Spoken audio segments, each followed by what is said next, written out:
Saya mau tanya kepada saudara, kalau nggak ada yang membidikkan, bisa berguna nggak panah-panah ini? Atau sumpit-sumpit itu? Tidak. Tidak berguna. Nah, Tuhan berkata seperti anak-anak di tangan pahlawan. Berarti pusaka-pusaka itu perlu pahlawan. Dan kalau firman ini berkata seperti anak-anak di tangan pahlawan, ternyata maksud Tuhan, pahlawan itu adalah orang tuanya. Dari anak-anak panah dan sumpit-sumpit itu tadi.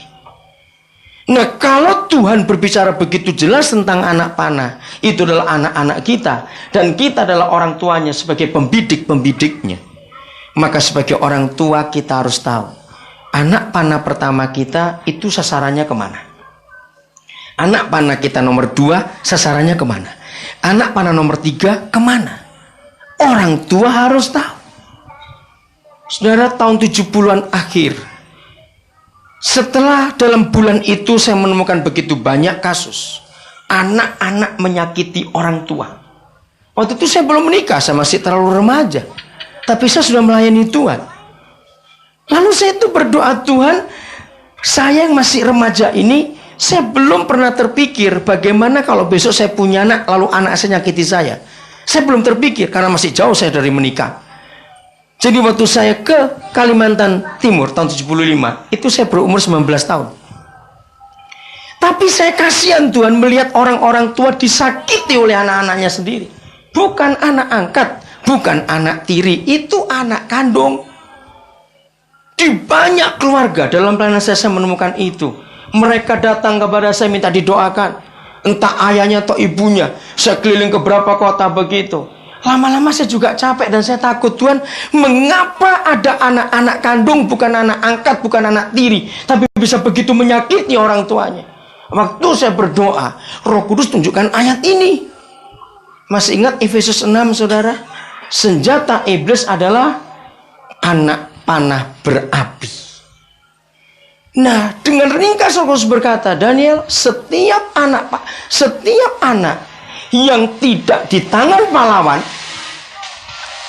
berarti kalau ada orang tua yang nggak jadi pahlawan, maka anak-anak panahnya, pusaka-pusakanya adalah anak-anak panah yang tergeletak. Anak-anak panah yang tergeletak, anak-anak panah yang tercecer, yang nggak diurus oleh pahlawan-pahlawannya.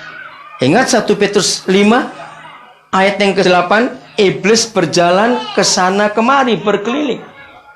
Lalu mereka lihat ini banyak anak-anak panah keleleran, orang Jawa bilang.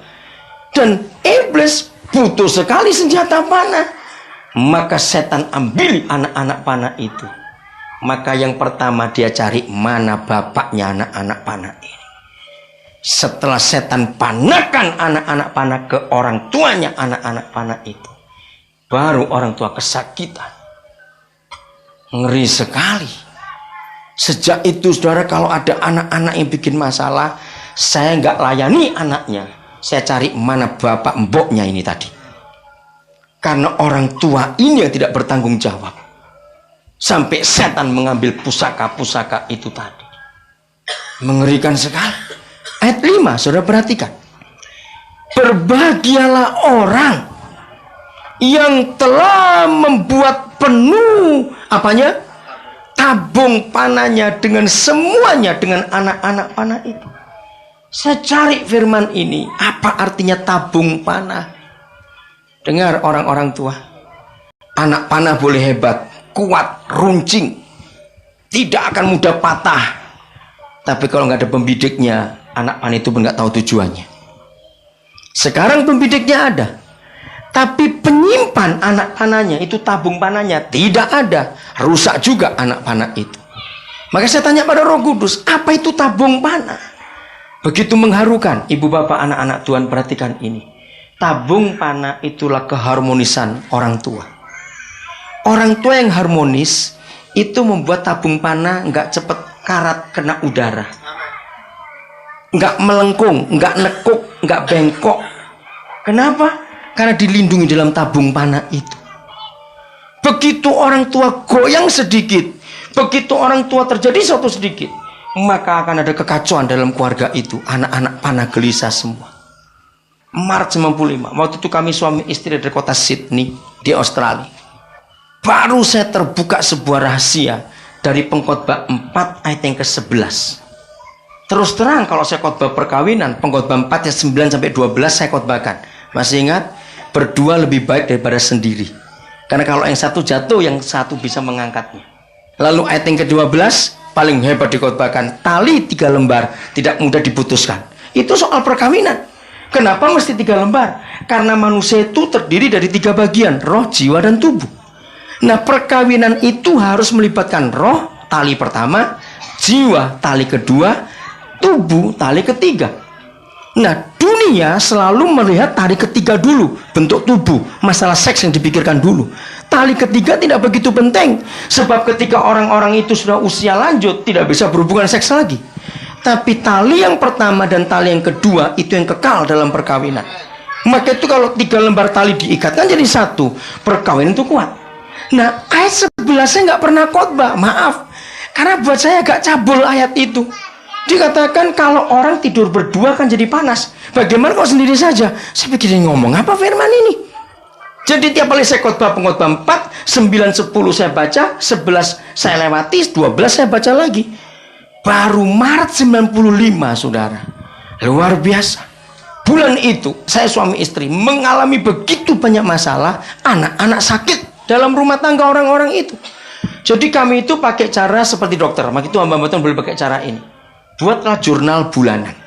Dokter itu disumpah, misalnya dalam bulan Februari, misalnya begitu. Bulan Februari ini seorang dokter di satu daerah itu begitu banyak menangani masalah diare.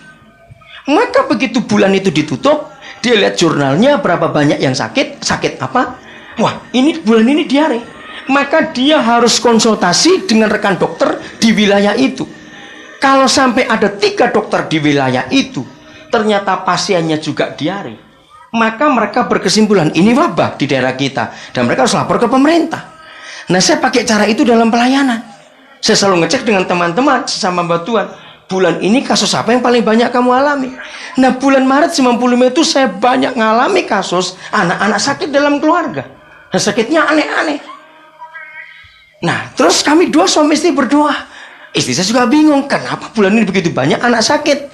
Lalu kami berdoa. Dalam doa Roh Kudus suruh saya baca Pengkhotbah 4 ayat 11. Saya nggak mau buka Alkitab karena saya tahu ayatnya. Saya panggil istri saya, coba ambil Alkitab. Saya sambil doa. Lalu dia baca. Saya sudah tahu Tuhan, kenapa ada ayat ini? Dengar saudara. Suami istri tidak boleh melakukan hubungan seks ketika masih marah dan belum beres hatinya. Berarti itu tidak sehati dan itu namanya perzinahan. Maaf, jangan coba-coba. Itu sebabnya begitu banyak istri sakit hati pada suaminya. Maaf, karena apa? Istri kan merasa kalau kamu butuh aja baik-baik. Dengar suami-suami, kita harus bertobat dalam kelakuan ini. Enak saja, sehingga istri merasa dimanfaatkan. Kalau kamu lagi nggak butuh aku, seenaknya kamu. Kalau butuh aja kamu manis-manis. Bertobat suami-suami. Ini kebencian di hadapan Tuhan. Istri, jujurlah kepada suami. Saudara, dalam gereja kita harus membahas masalah ini. Harus supaya tahu. Karena seringkali istri selalu jadi korban, nggak bisa ngomong, tapi tertekan. Dalam masalah seks, bagaimanapun perempuan lebih lambat terangsalnya. Laki-laki itu memang kuda kita ini. Kalau perempuan itu kupu-kupu, halus, dan perlu waktu. Ini harus kita bahas masalah dalam pernikahan kita. Tidak bisa, wah jangan itu najis sekali. Tidak bisa. Kalau kita nggak bahas masalah ini, setan akan masuk dalam pernikahan kita. Tidak boleh. Masalah laki-laki akan jauh lebih cepat selesai daripada perempuan. Harus kita bahas baik-baik. Dan seringkali istri marah. Saudara, tidak ada istilah dosa bahas masalah seks, sebab itu kudus dari Tuhan. Semua dari Tuhan kita pasti kudus. Kita harus bahas masalah ini. Tapi untuk istri juga harus mengerti kebenaran ini. Dengan ringkas saya katakan supaya tahu. Mengapa saudara sering ada orang tanya begini, keluarga itu kita tahu anaknya 2. Tapi kalau pas ditanya istrinya, anakmu berapa? 3. Loh kok 3? Ya suamiku anak pertama.